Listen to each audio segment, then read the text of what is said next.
Abroad से आपकी वही एमबीबीएस 25, 30, 35 लाख तक हो जाती है। आप भी सोच रहे हो कि मुझे अब्रोड जाना चाहिए, नहीं जाना चाहिए, तो hello everyone, welcome to MBBS Diaries. आज की इस वीडियो में हम बात करने वाले हैं एमबीबीएस फ्रॉम अब्रोड के बारे में। अब बहुत सारे ऐसे स्टूडेंट्स होते हैं जो हर साल चाइना, रशिया, कजाकिस्तान, बहुत सारी ऐसी कंट्रीज़ में जाते हैं और अपनी एमबीबीएस कंप्लीट करते हैं। और हम अगर नीट के ट्रेंड्स को देखें तो इतनी हाई कट ऑफ्स के बाद ये ख्याल सबके मन में आता होगा कि यार कोई और ऑप्शन देखते हैं। और जिनको एमबीबीएस ही करनी है उनके लिए सबसे ज़्यादा बजट फ्रेंडली होता है कि वो अब्रॉड से कर ले, क्योंकि इंडिया में तो प्राइवेट कॉलेज की फीस मान लो 80 लाख से लेके 1 करोड़ तक पहुंच जाती है। वहीं अब्रॉड से आपकी वही एमबीबीएस 25, 30, 35 लाख तक हो जाती है। तो अब मैं अब्रॉड के बारे में आपको कुछ बातें बताने वाली हूँ जो आपको दिमाग में रखनी पड़ेंगी। अगर आप भी सोच रहे हो कि मुझे अब्रॉड जाना चाहिए, नहीं जाना चाहिए, तो मैं उन सब के बारे में आपको चीज़ें बताऊंगी। मेरे बहुत सारे फ्रेंड्स हैं बाहर से करके आ भी चुके हैं, बहुतों ने एमसीआई भी क्लियर कर लिया है और बहुत हैं जो अभी करने गए हुए हैं। ठीक है, कजाकिस्तान में किसी ने फिलीपींस से करी है तो किसी ने रशिया से करी है। तो अब मैं आपको बताती हूँ। सबसे पहले तो बजट की बात कर लेते हैं। तो बजट के मामले में ठीक है, 25, 30 लाख, 35 लाख तक के में आपका पूरा एमबीबीएस वहाँ से हो जाता है।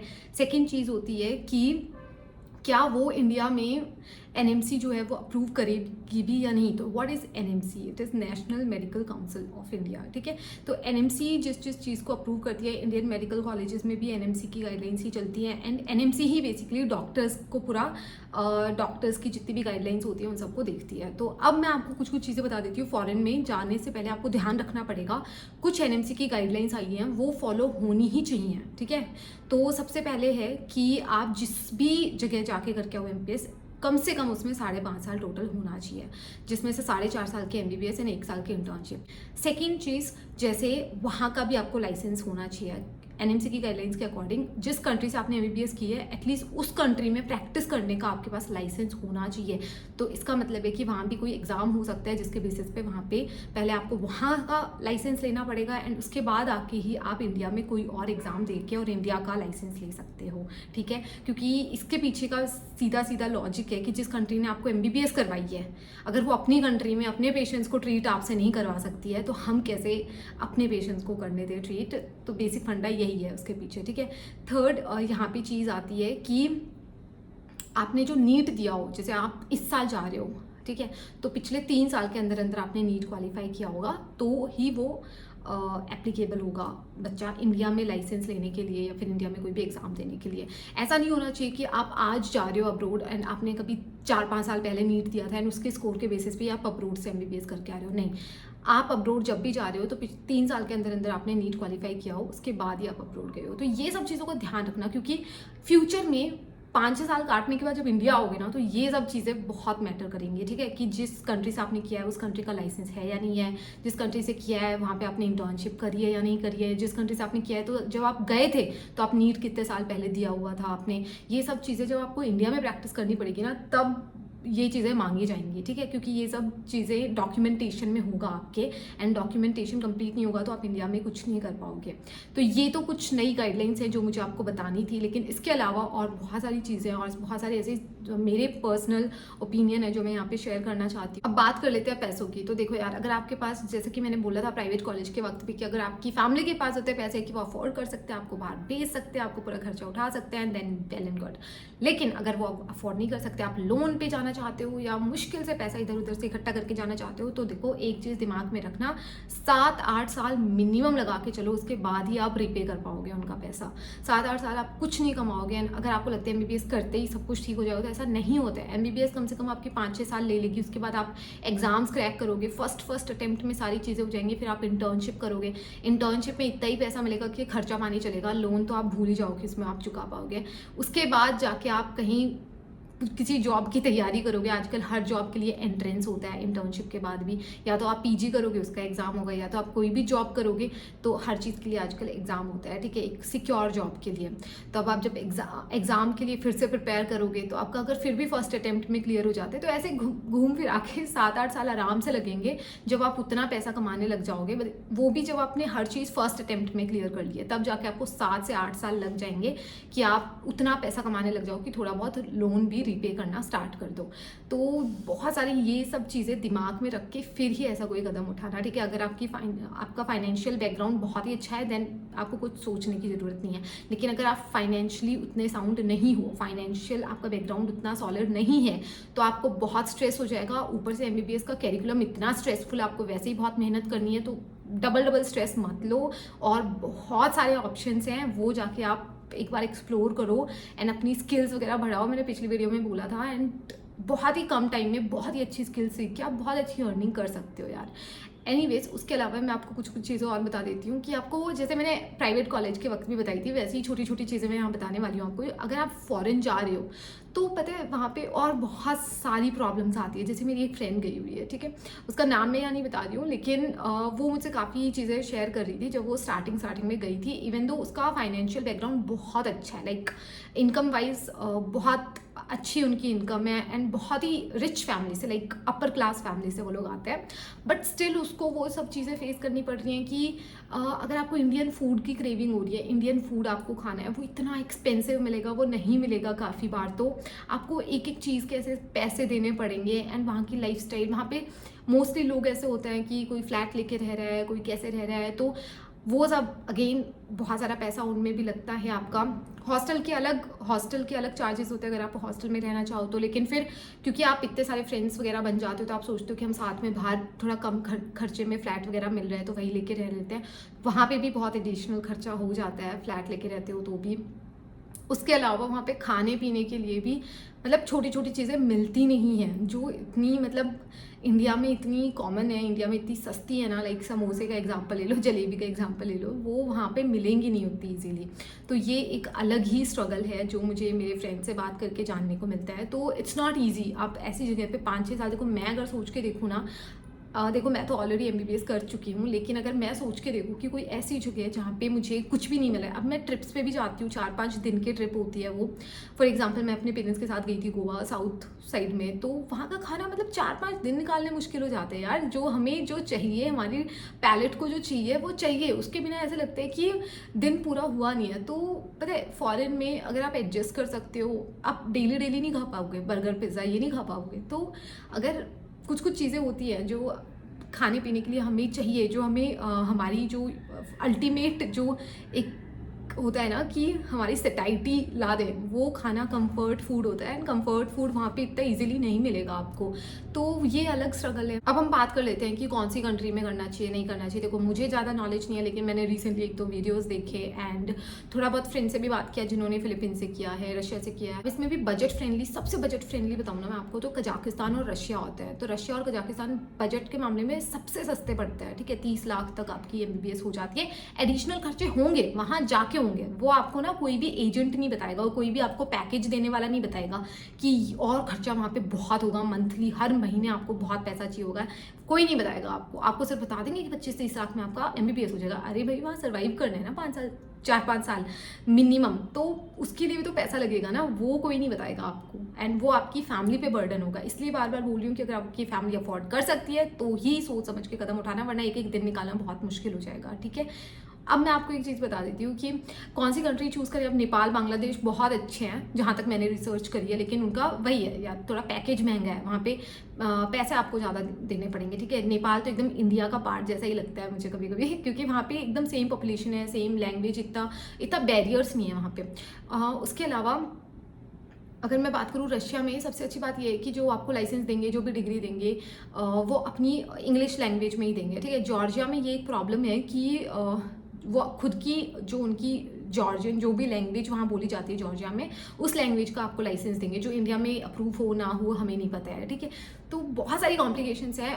अल्टीमेट चीज़ मैं जो बोलना चाहती हूँ वो यही है कि आप किसी भी एजेंट के, किसी भी कंपनी के झांसे में मत आ जाना कि कोई भी आपको कुछ भी सपने दिखा रहा है एंड आप अंधा उसको फॉलो कर रहे हो। आपको पता होना चाहिए NMC की गाइडलाइंस क्या है। मैं जिस यूनिवर्सिटी में जा रहा हूँ वो ये NMC की गाइडलाइंस फॉलो कर रही है यूनिवर्सिटी या नहीं फॉलो कर रही है। कल को मुझे यहाँ कितनी दिक्कतें होंगी, क्या मैं फाइनेंशियली ये पूरा खर्चा उठा के एंड उसके बाद मेरी पर्सनल लाइफ के लिए भी मेरी फैमिली अफोर्ड कर पाएगी वहाँ पे जो भी मुझे खर्चा चाहिए होगा वो, क्योंकि एक बार चले गए तो फिर वापस नहीं आ सकते, ठीक है। तीसरी और सबसे इम्पॉर्टेंट चीज़ कि क्या मैं उतना काबिल हूँ कि मैं उतनी पढ़ाई, उतना स्ट्रेसफुल एनवायरनमेंट में उतनी सारी पढ़ाई, एमबीबीएस की पढ़ाई करके मैं बहुत सारे एग्जाम्स देने के लिए तैयार हूँ, बहुत सारे एग्जाम्स क्रैक करने के लिए तैयार हूँ एंड उसके बाद अपने लिए एक स्टेबल एंड सिक्योर फ्यूचर बना पाऊँ। अगर आपको मेहनत करनी है, देखो मस्ती करने के लिए फॉरेन जाना है और बहुत सारे कोर्सेज हैं, ठीक है। मैं ये नहीं कहती कि बाकी कोर्सेज में पढ़ाई नहीं होती, बट एमबीबीएस का आई नो कि आपको डेडिकेशन के साथ पढ़ाई करनी पड़ेगी, तभी आप कोई भी एग्ज़ाम क्लियर कर पाओगे एंड एग्ज़ाम्स ही एग्ज़ाम्स है एमबीबीएस में, ठीक है।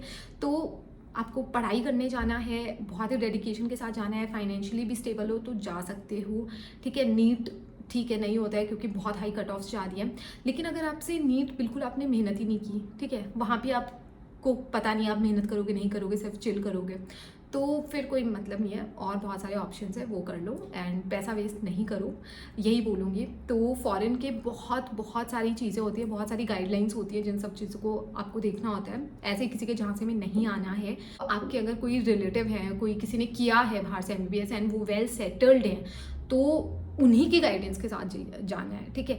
उनसे बिल्कुल गाइडेंस लेनी है, उन्होंने किस एजेंसी के थ्रू, किस एजेंट के थ्रू गए थे, वो उनसे आप कांटेक्ट ले सकते हो एंड उसके बाद आपने कोई भी डिसीजन लेना है। कोई भी रश नहीं करना है, किसी स्कैम में नहीं फंसना है एटलीस्ट, ठीक है। और सबसे पहली बात तो फॉरेन जा क्यों रहे हो, वो रीज़न आपको एकदम होना चाहिए क्लियर कि मुझे एमबीबीएस करनी है, मेरे यहाँ पे मैंने बहुत मेहनत की, यहाँ पे ज़्यादा अच्छे मार्क्स नहीं आ रहे हैं क्योंकि हाई कट ऑफ है, मेरे मान लो 600 नंबर आ रहे हैं एंड यहाँ तो 650 से ऊपर कट ऑफ जा रही है। तो आप सोच सकते हो, डेफिनेटली सोच सकते हो, लेकिन यहाँ आपके 200 नंबर आ रहे हैं एंड उसके बाद आप सोचते हो कि मैं वहाँ जाके मेहनत कर लूँगा। ऐसा नहीं होगा। अगर आपने यहाँ मेहनत नहीं किया है, क्या गारंटी आप वहाँ मेहनत करोगे, पैसा और टाइम आपका पूरा वेस्ट हो जाएगा, ठीक है।